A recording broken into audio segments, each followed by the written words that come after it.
James Dorsey is an award-winning scholar and a journalist. He joins us from Singapore to discuss the impact of Russian gas cuts to the world economies.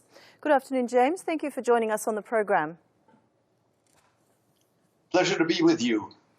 Now, in a recent reply to sanctions, Russia has cut gas supplies to Europe and other regions. Now, how will this affect the nation's economies in the long run? Well, in the long run, it may have less of an impact than in the short run. So in the short run, obviously, there's going to be a shortfall of energy imports.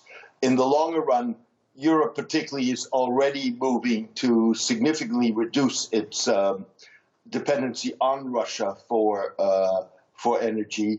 It's looking at Middle Eastern states, including Qatar and Israel. And that will take a little bit of time to kick in, but nonetheless, once that does happen, what you're going to be getting is, in a sense, a restructuring of the energy markets, whereby Russian energy will either be further curtailed because of the sanctions, or will be flowing to countries that have not joined the sanctions against Russia. Okay. Now, will the EU subsidise countries or set up a fund to help smaller countries through the upcoming winter?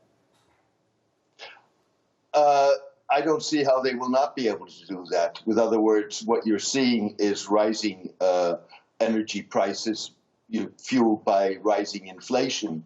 And the EU most definitely will have to step in to support those countries, if not only for economic and financial reasons, but also to maintain political unity.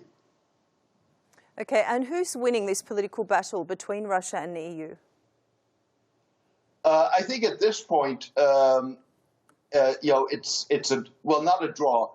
At this point, Russia still has influence because of the fact that there is this dependency.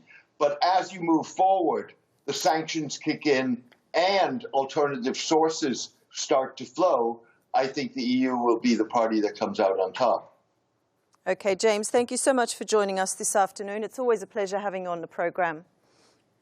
It's always a pleasure to be with you. Thank you for having me.